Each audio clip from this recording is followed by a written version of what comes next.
परिचय।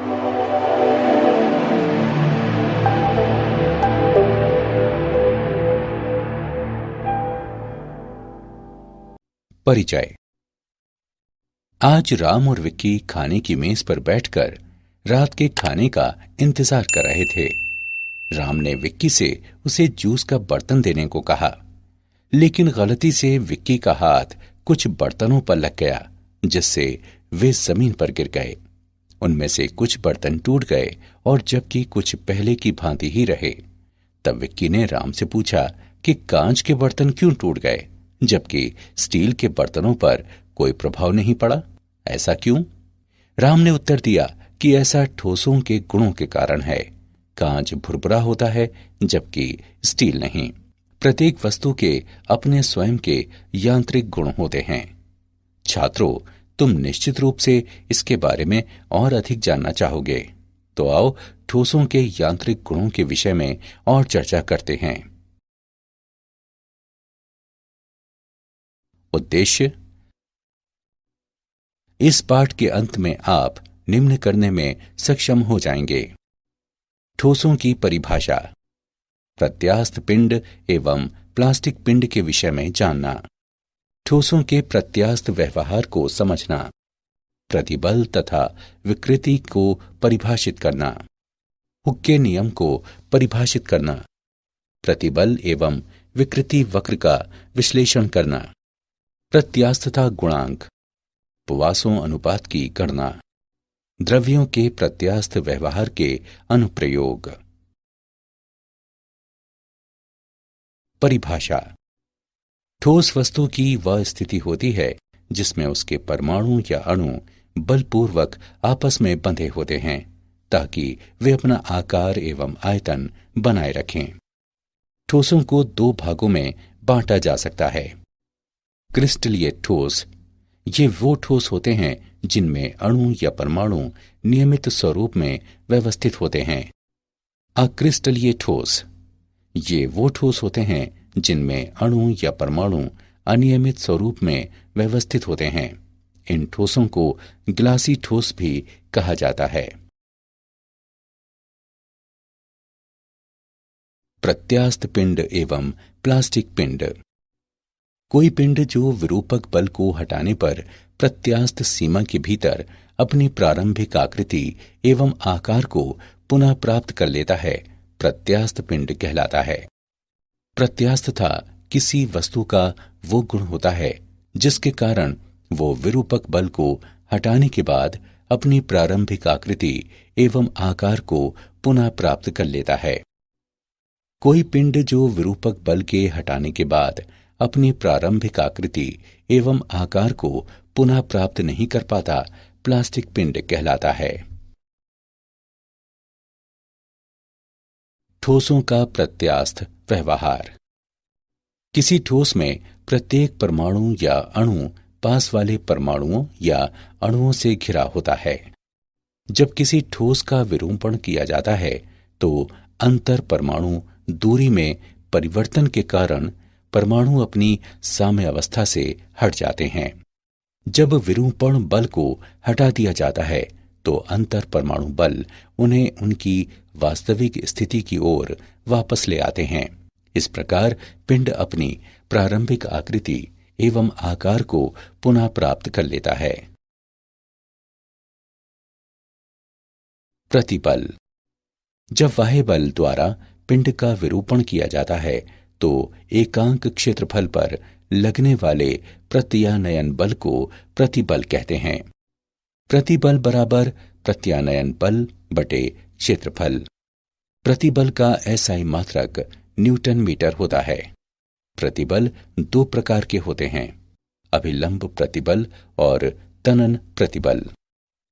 अभिलंब प्रतिबल, इसका आशय पिंड के पृष्ठ के लंबवत कार्य करने वाले प्रति इकाई क्षेत्रफल विरूपक बल से है। अभिलंब प्रतिबल दो प्रकार के होते हैं। तनन प्रतिबल, जब प्रयुक्त बल की दिशा में पिंड की लंबाई में बढ़ोतरी हो जाती है। संपीडक प्रतिबल, जब प्रयुक्त बल की दिशा में पिंड की लंबाई में कमी हो जाती है। स्पर्श रेखीय प्रतिबल, इसका आशय पिंड के पृष्ठ के स्पर्श रेखीय कार्य करने वाले प्रति इकाई क्षेत्रफल विरूपक बल से है। विकृति। विकृति को पिंड के आयाम में परिवर्तन के पिंड के मूल आयाम से अनुपात के रूप में परिभाषित किया जाता है। इसकी इकाई व विमाएं नहीं होते। ये 3 प्रकार की होती है: अनुदैर्ध्य विकृति, आयतन विकृति तथा अपरूपण विकृति। अनुदैर्ध्य विकृति, इसे किसी विरूपक बल के प्रयुक्त किए जाने पर मूल लंबाई से लंबाई में बढ़ोतरी के अनुपात के रूप में परिभाषित किया जाता है। अनुदैर्ध्य विकृति बराबर डेल्टा एल बटे एल। आयतन विकृति, इसे किसी विरूपक बल के प्रयुक्त किए जाने पर मूल आयतन से आयतन में परिवर्तन के अनुपात के रूप में परिभाषित किया जाता है। आयतन विकृति बराबर माइनस डेल्टा वी बटे वी। अपरूपण विकृति, इसे उस कोण के रूप में परिभाषित किया जाता है एक स्पर्श रेखीय विरूपक बल प्रयुक्त करने पर जिसके माध्यम से आरंभ में नियत फलक की अभिलंबवत रेखा मुड़ती है। हुक का नियम। हुक के नियम के अनुसार प्रत्यास्थता की सीमा में प्रतिबल विकृति के अनुक्रमानुपाती होता है। प्रतिबल बराबर स्थिरांक गुणे विकृति। स्थिरांक बराबर प्रतिबल बटे विकृति, जहां यह स्थिरांक प्रत्यास्थता गुणांक कहलाता है। हुक का नियम एक आनुभविक नियम है जो अधिकांश सामग्रियों के लिए मान्य पाया जाता है। प्रतिबल विकृति वक्र। ऊर्ध्व लटके हुए एक तार पर विचार करें। जब तार को भार युक्त किया जाता है तो एक प्रतिबल विकसित होता है। लोड करने पर तार की लंबाई बढ़ जाती है और इसलिए विकृति उत्पन्न हो जाती है। वक्र से हम नोट करते हैं कि जब विकृति छोटी होती है तो प्रतिबल विकृति के समानुपाती होता है। ये ओपी क्षेत्र में है जहां हुक के नियम का पालन किया जाता है। बिंदु P आनुपातिकता की सीमा कहलाता है। PE क्षेत्र में प्रतिबल विकृति के समानुपाती नहीं होता, बल्कि तार अभी भी अपनी मूल लंबाई प्राप्त कर लेता है जब तार पर से लोड हटा लिया जाता है। अतः बिंदु E प्रत्यास्थता सीमा कहलाता है। O से E तक का क्षेत्र तार की सामग्री के प्रत्यास्थ व्यवहार को प्रदर्शित करता है। क्षेत्र EA में विकृति प्रतिबल की तुलना में काफी अधिक तेजी से बढ़ती है।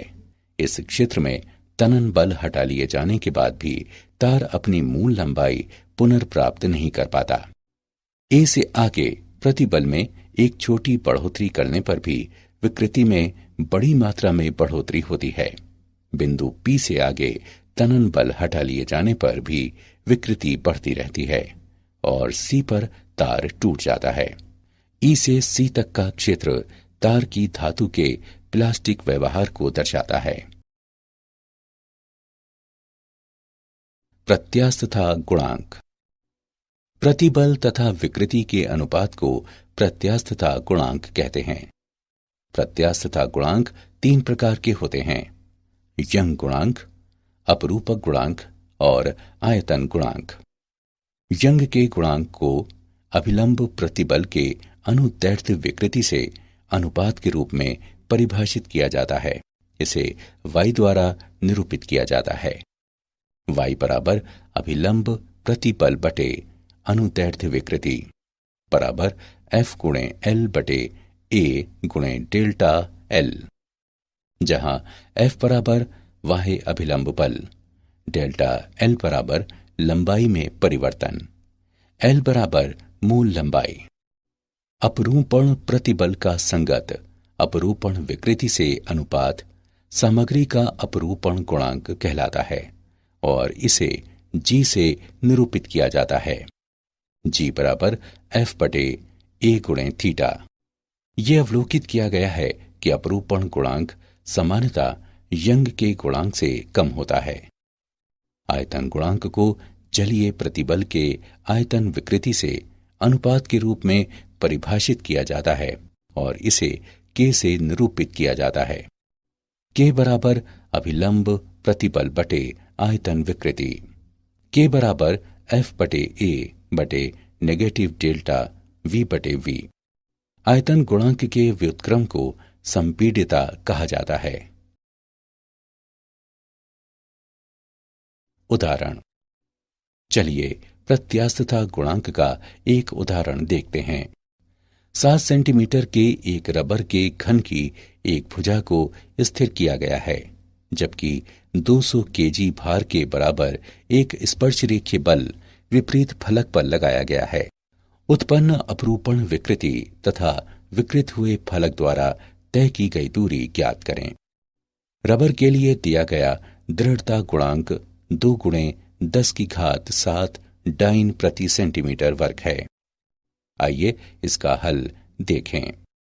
दिए गए मान हैं L बराबर 7 सेंटीमीटर तथा F बराबर 200 किलोग्राम फोर्स। F के मान डाइन में परिवर्तित करने पर हम पाते हैं कि F बराबर 200 गुणे 1000 गुणे 981 डाइन, ईटा 2 गुणे 10 की घात 7 डाइन प्रति सेंटीमीटर वर्ग के रूप में व्यक्त है। हम जानते हैं कि घन के फलक का क्षेत्रफल A बराबर L वर्ग। L के मान उपरोक्त समीकरण में रखने पर हम पाते हैं कि A बराबर 7 गुणे 7 सेंटीमीटर वर्ग बराबर 49 सेंटीमीटर वर्ग। हम जानते हैं कि ईटा F बटे A थीटा के बराबर है। संगत मानों को रखते हुए हम थीटा के मान की गणना कर सकते हैं, जो बराबर 0.2 रेडियन है। अपरूपण विकृति डेल्टा L बटे L द्वारा व्यक्त है। डेल्टा L बराबर 7 गुणे 0.2 सेंटीमीटर है। गणना करने पर हम पाते हैं कि डेल्टा L का मान बराबर 1.4 सेंटीमीटर है। पॉइजन्स अनुपात। जब हम किसी तार को खींचते हैं तो ये लंबा लेकिन पतला हो जाता है। इसका अर्थ है कि इसकी लंबाई में बढ़ोतरी के साथ इसकी अनुप्रस्थ विमा में अवश्य कमी होती है। किसी दी गई सामग्री के लिए नियतांक पार्श्विक विकृति और अनुदैर्ध्य विकृति को पॉइजन्स अनुपात कहा जाता है। V बराबर एप्सिलॉन डैश बटे एप्सिलॉन। यहां V पॉइजन्स अनुपात है। द्रव्यों के प्रत्यास्थ व्यवहार के अनुप्रयोग। कुछ सामग्रियां विरूपक बल हटा लिए जाने के बाद अपना मूल स्वरूप फिर से प्राप्त कर लेती हैं। ये विलंब प्रत्यास्थ पश्च प्रभाव कहलाता है। सामान्यतः निलंबन क्वार्ट्ज के बनाए जाते हैं, जिनका प्रत्यास्थ पश्च प्रभाव अत्यंत कम होता है। मशीनों के धात्विक पुर्जों पर प्रत्यास्थता सीमा से अधिक प्रतिबल नहीं लगना चाहिए, अन्यथा वे विरूपित हो जाएंगे। रेलवे पटरी बीम की अनुप्रस्थ विमा अंग्रेजी के आई वर्ण की आकृति की होती है। इससे हल्केपन का लाभ मिलता है और फ्लैंज लोडिंग के कारण संपीड़न और तनन को सहन करने में समर्थ होते हैं। किसी दिए गए भार को उठाने के लिए आवश्यक धात्विक रस्सी की मोटाई रस्सी की सामग्री की प्रत्यास्थता सीमा के ज्ञान तथा सुरक्षा कारक को ध्यान में रखते हुए तय की जाती है। किसी सामग्री का उपयोग करते समय यह सुनिश्चित किया जाता है कि कार्यशील प्रतिबल सदैव इसके ब्रेकिंग प्रतिबल से अधिक हो। सुरक्षा के लिए यह अंतर आवश्यक है। क्या आप जानते हैं, मैक्सवेल आयतन गुणांक को परिभाषित करने वाले पहले व्यक्ति थे। हाल में किए गए अध्ययनों के मुताबिक अर्धक्रिस्टलीय ठोस नामक एक वर्ग भी होता है। इसमें अक्रिस्टलीय और क्रिस्टलीय दोनों अवस्थाएं साथ साथ उपस्थित रहती हैं। कुछ बहुलक इस संवर्ग में आते हैं, उदाहरण के लिए पॉलीएथाइलीन। जब किसी पिंड को गर्म किया जाता है, लेकिन कुछ सीमाएं आरोपित करते हुए इसे फैलने से रोक दिया जाता है, तो आंतरिक बल उत्पन्न हो जाते हैं जो तापीय प्रतिबल नामक प्रतिबल उत्पन्न करते हैं। सारांश। आइए हमने जो कुछ सीखा है उसे संक्षेप में दोहराएं। ठोस किसी पिंड की वो स्थिति होती है जिसमें उसके परमाणु एवं अणु बलपूर्वक आपस में बंधे होते हैं ताकि वे अपना आकार एवं आयतन बनाए रखें। प्रत्यास्थता किसी पिंड का वो गुण होता है जिसके कारण प्रत्यारोपित बल को हटाने के बाद पिंड अपनी प्रारंभिक आकृति एवं आकार को पुनः प्राप्त कर लेता है। प्रतिबल को पिंड को किसी बाह्य बल द्वारा विरूपित किए जाने पर उसमें उत्पन्न प्रति इकाई क्षेत्रफल प्रत्यानयन बल के रूप में परिभाषित किया जाता है। विकृति को किसी पिंड की मूल विमाओं से पिंड की विमाओं में परिवर्तन के अनुपात के रूप में परिभाषित किया जाता है। हुक के नियम के अनुसार प्रत्यास्थता की सीमा में प्रतिबल विकृति के अनुक्रमानुपाती होता है। यंग का गुणांक अभिलंब प्रतिबल के अनुदैर्ध्य विकृति से अनुपात के रूप में परिभाषित किया जाता है। अपरूपण प्रतिबल का संगत अपरूपण विकृति से अनुपात सामग्री का अपरूपण गुणांक कहलाता है। आयतन गुणांक अभिलंब प्रतिबल के आयतन विकृति से अनुपात के रूप में परिभाषित किया जाता है। किसी दी गई सामग्री के लिए नियतांक पार्श्विक विकृति तथा अनुदैर्ध्य विकृति का अनुपात पॉइंसा अनुपात के रूप में